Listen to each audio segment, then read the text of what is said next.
Okay then guys, what is going on? Cloud Plays here and welcome back to another video here on the channel. And today we're inside of Diablo 4 where we've got patch 1.1.2 finally being announced. Adam Fletcher with the post going up earlier today, and we're going to dive on in and see exactly what it is that they have got for us. Now if you haven't already, smash that beautiful blue thumbs up and subscribe with post notifications turned on. It'd be gratefully appreciated. On top of that, check out our sponsor Advanced GG, the #1 clinically proven energy supplement on the market. My favorite flavor is cherry vanilla, but you guys can find an array of flavors in the link in the description and use code CLOUD at checkout for a cheeky discount.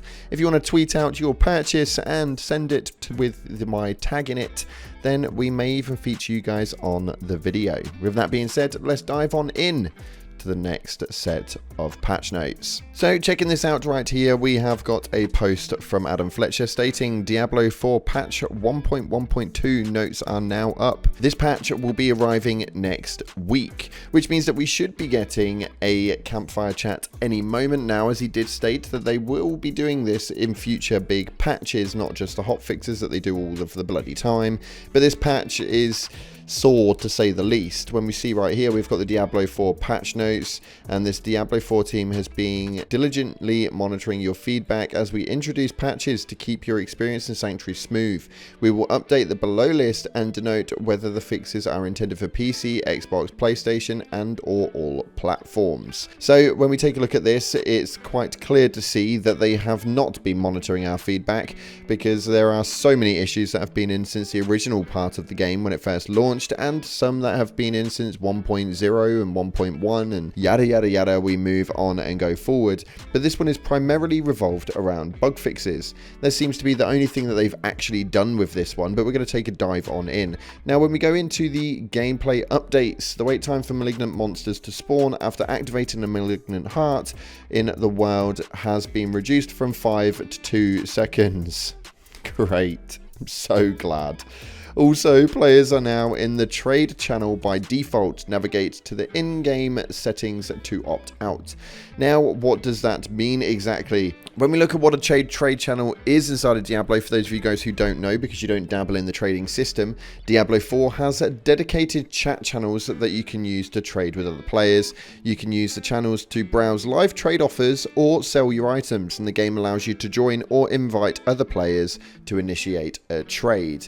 Well, as soon as you dive into the game, you are automatically going to be put into the trade channel, which is not something that everybody wants to be put into. So if you want to opt out, you need to go to the in-game settings to get out of that.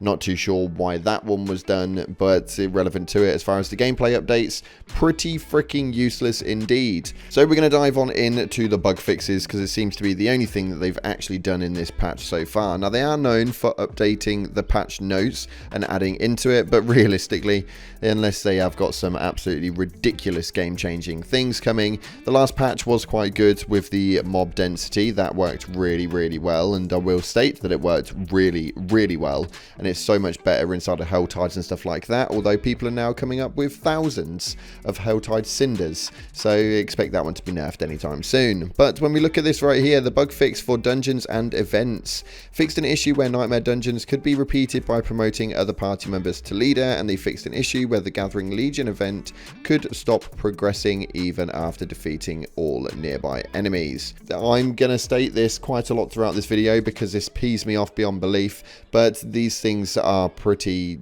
normal things. You should just have this in the game regardless. I don't know why we need a big patch with an update notice and all of this sort of stuff to go in. Those things could have dropped in to a hotfix quite easily. But moving on, they've made some changes to the Druid where they fixed a load of issues, including a fix where the agitated wind's malignant power would trigger when breaking destructible objects. This is ridiculous. I'm so annoyed with this patch update. I won't lie to you guys. Moving on though, we're going to get through this as quick as we can. We've got the quests next up, and they fixed an issue where the Fury Against Fate quest couldn't be completed. They also fixed an issue where the Iron Skill Elixirs could be obtained indefinitely by repeating, accepting and abandoning the Desperate Remedies quest. They've also done some other things inside of this as well, including fixed an issue where the Call of Ancients quest would not progress if Narl was killed before his dialogue was triggered. Essentially, they fixed a load of things which mean that you are kind of stuck within a progression system when it comes to the quests. We all know that there are a few quests out there that were stopping people from progressing through storylines and progressing through leveling systems and just halting people on levels overall inside of their quests, which was just absolutely frustrating. But they fixed all of that now by the looks of it, or at least they fixed a decent chunk of it anyway. User interface. As far as the user interface has changed though, they fixed an issue where white lines would appear on the world map. Oh, this just gets better. They fixed an issue where the season journey menu could malfunction when finishing a chapter. They fixed an issue where the notification of the world boss appearance could malfunction if the player hadn't unlocked Whisper of the Dead yet. They did other things as well, including the tooltips for the Caged Hearts. They've added some updates to that to clarify how specifically reduces resource draining effects from enemies and otherwise. Overall, nothing too much to the UI. That's again quite disappointing. Expecting a lot more. But moving on to the final segment of the patch 1.1.2 update, or at least that's what we're calling it. Miscellaneous. They fixed an issue where a boon in the Tide season journey objective could not be completed as expected. They also fixed an issue where teleporting to a dungeon entrance could be done while using invincibility granting skills, for example Blood Mist. They've not done a lot, I won't lie to you guys, but they have fixed an issue where druids, necromancers and rogues could not gamble for helms at the unsavory oddities vendor in Fields of Hatred towns. This is all minute stuff. This is so ridiculous. So ridiculous. I'm not seeing anything here with regards to the shop cosmetics, bar the bit at the bottom that states various other miscellaneous fixes to shop cosmetics, but that doesn't state that the bug which was taking the cosmetics completely off people when they had purchased it from the store was actually fixed. So that's not even in here, and that was quite a big one. That makes you spend money for actually having nothing at all.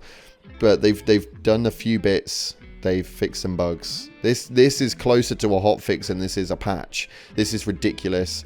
The last couple of patches have been big. They've been huge. They've had some game-changing aspects into it. Like we stated earlier, the mob density made a massive change to the game. Legendary drop rates are now renowned and making a massive change to the game, and it seems that even when they've updated the legendary drop rates to be more included inside of the game, it does mean that uniques are now dropping quite frequently, with people getting 3, maybe 4 at a time during an event.